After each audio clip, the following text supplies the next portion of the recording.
Hey everyone, Irit here with another process video for Hip Kit Club. Sorry about my voice. I am enjoying my morning coffee while recording this, so I haven't spoken for all those hours of sleep.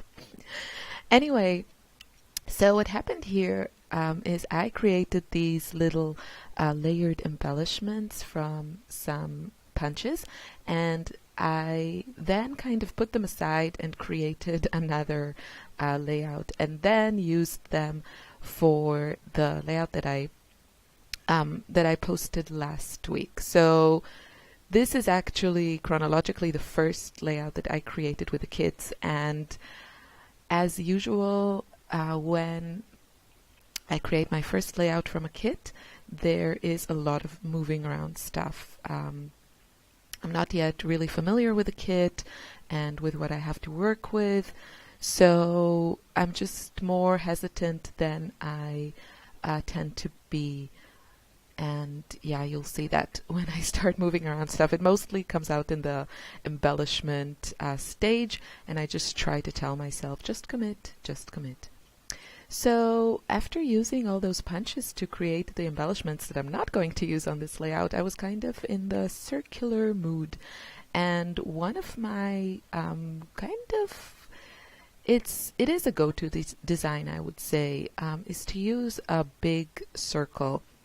I do this every now and again because it's it's such a striking look, and it's really easy to work with, I find.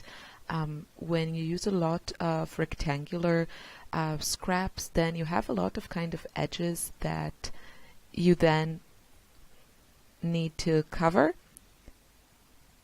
and this really helps.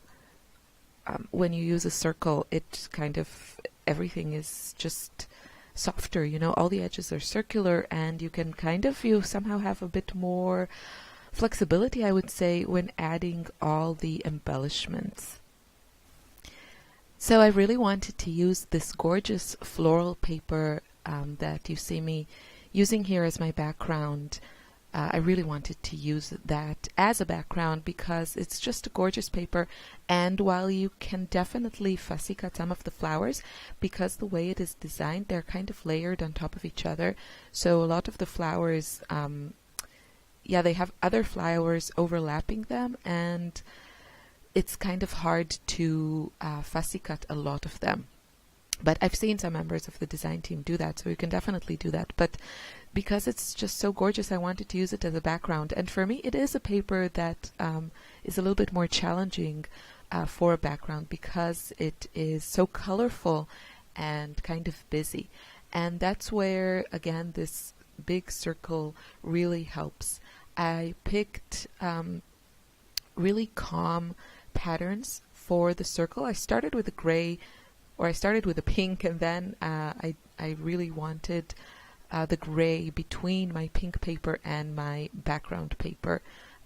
You could definitely use cardstock, kind of like a mat, for my pattern paper, so I don't have that pink pattern right next to the floral. Of course, you could do that too, but I thought the gray was a nice buffer, let's say, between those. So the pink pattern that I chose for the big circle is a tone-on-tone pattern. It's not really busy, and that means that I can really layer embellishment on top of it, because I feel with the background it's so pretty but so colorful and busy that it can be a bit challenging to add embellishments right on top of it, right on top of that background paper, and still have them showing. So you'll see me use a lot of embellishments here, but I'm going to layer them on my large circle. And here I was starting to play with it, and I just felt that I needed a bit of darker color. So I'm going to cut another circle, and this is a great way to layer pattern papers. Now I'm using this really nifty circle cutter that I got from, I don't know, a local store here that actually carries everything from clothes to, plates and coffee machines, and then sometimes they have some like DIY tools and stuff like that. So I got that from there a few years ago. I know there are similar products out there. You can definitely hand cut large circles. You can use a plate as your template and just hand cut them. You can use your die cutting machine.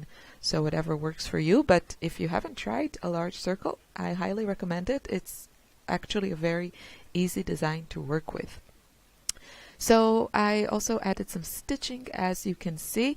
The first two papers are actually stitched together, and then I decided to add the third one, but that dark pink, but the other ones were already glued to that foam adhesive, and I didn't want to run all of that through my sewing machine, so I kind of faked it and ran a stitch just around my dark pink pattern, and it looks like it's, you know, stitched on the back, the papers behind it, but it's not. So, you know, you cannot torture your sewing machine with stitching through 3 papers and just have the one and then glue it. Yeah, so what I did know I want to use right from the get-go is this photo of Ella and Lily, my girls, and this chipboard piece that says change is good. So I took the photo on the first day that I took Lily to the kindergarten, and it was Ella's second day in the 3rd grade. Sorry, a sip of coffee. And yeah, it's kind of a new era because Lily has been home with me for, you know, almost 2 years. She'll be 2 in December, and now she's starting kindergarten. She's starting very slowly. It's a little bit hard for her, but yeah, I kind of knew it would be like that because she always had a hard time adjusting to all kinds of things, but then at some point she just, you know, grows out of it, and then we have a lot of fun. So the kindergarten is lovely. The kindergarten aunties, aunts as we call them here, the Kindergarten Tante, so they are lovely and they pay a lot of attention to her. So I'm very, you know, I'm calm about this whole procedure that we take it at her pace, but, you know, I can't say that it's fun. So slowly but surely, for now, she stays for like an hour in the kindergarten, and hopefully, you know, let's say in October, hopefully we can transition her to the full half day. It's only a half day, so hopefully we can get there. But yeah, that was us leaving the house, and it was raining, of course, because we're in full fall swing here. Summer is long gone. It's cold. It's rainy. The leaves are changing colors. And yeah, and Ella was holding the umbrella for herself and also for Lily. So she was like bending her knees to have the umbrella closer to Lily. And I thought it was adorable. It's not the best of photo. I took it from my phone and they were moving. And because the colors were also not great, and I knew I wanted to use lots of patterns and colors, so I just printed it in black and white. And printing your photos in black and white is a great idea for, you know, first of all, not having any limitations with whatever colors you want to use with your products. If you care about, you know, coordinating your photos with your products, which of course you don't have to do, but some people do that. I tend to do that. So printing that in black and white just saves me from that trouble. And also when you have all kinds of, I don't know, just a lot of colors, you know, sometimes the background is very colorful and it actually takes away from the photo, from what you want to be the focus of attention. Then sometimes black and white just wipes all that out and helps you you know, really get the focus on what you want in the photo. So, black and white photo. Yeah, now started the moving around stuff. At some point I tell myself, oh my gosh, stop moving stuff and just commit to something. And yeah, I managed to do that at some point. So I used a lot of the floral die cuts, and I think almost everything here is from the Turn the Page collection. And what happens to me when I have a brand new kit, because the hip kits are so full of products, I sometimes kind of forget about, I don't know, a sticker book that we got, and I don't use everything. So it's not that bad when you have a lot of products. Sometimes it's easier to focus, let's say, on, just a couple of ephemera packs, and move from there. Don't get overwhelmed with products. You can always grab another pack if you feel like you really need something that you don't have at hand. But but if you feel more comfortable with the very limited amounts of supplies, then just grab one ephemera pack and start from there. So you see me just playing around, having fun with all these floral embellishments. I really decided to focus on these, and that's another kind of helpful tip. If you're working with a few different types of embellishments from the same collection, what I mean is if you have the chipboard, the stickers, a sticker book, ephemera pack, then they almost always have repeating elements. And for example, in this collection, there are flowers in every pack, there are birds, butterflies, stars. So you can really make your life a lot easier and still get a nice colorful look that is also interesting, because you're using different texture. Stickers and chipboard and ephemera, they're all printed on a different material.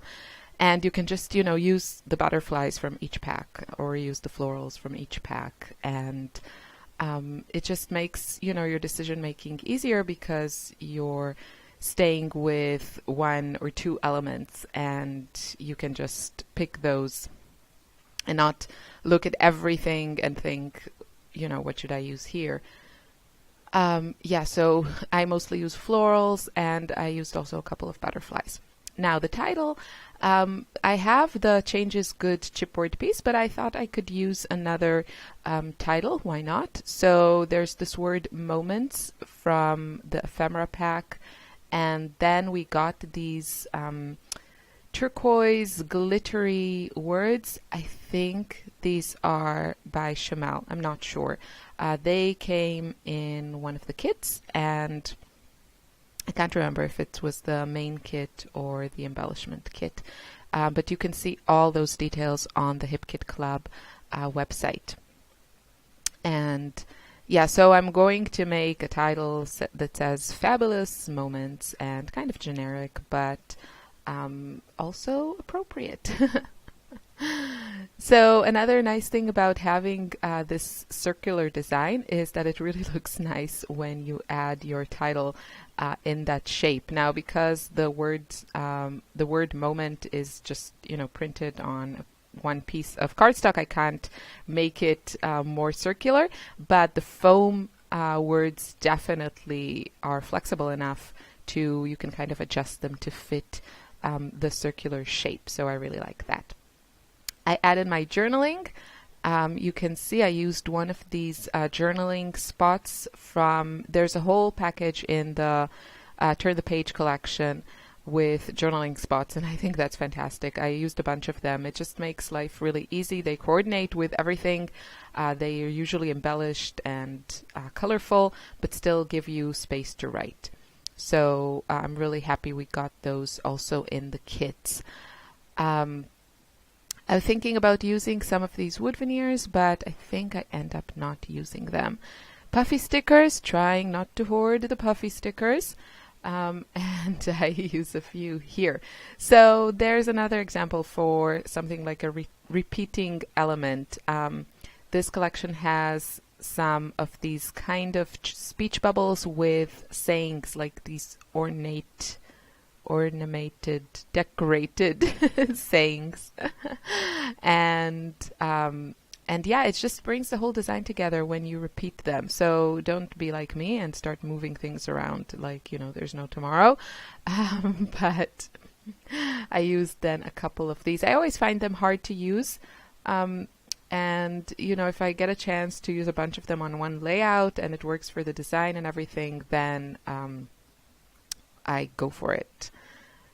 And yeah, they're really cute. I'm not even sure what they say, but I think it wasn't, I think it was either appropriate or not, too weird to be included. So adding some cute butterflies. Now it's really just a matter of looking if I see some kind of blank spots in my design where I feel like I would like to add another embellishment, and just decorating. I have a lot to work with. That's the nice thing about using a brand new kit. There's tons of product, so I can really use an abundance of embellishments. And you can definitely modify this design to your style. For example, use white cardstock for your background, or use a lot less embellishments if that's what you like. But I think this design really works well with using these crazy patterns, and a big circle really allows me to use a lot of embellishments but still keep them separated from the background, because they would kind of disappear. I think all these florals on top of the floral background, I think they would get lost, but here they just look like a floral explosion. So this is my finished page. I hope you enjoyed this and feel inspired to try something similar. I wish you a lovely day. Bye.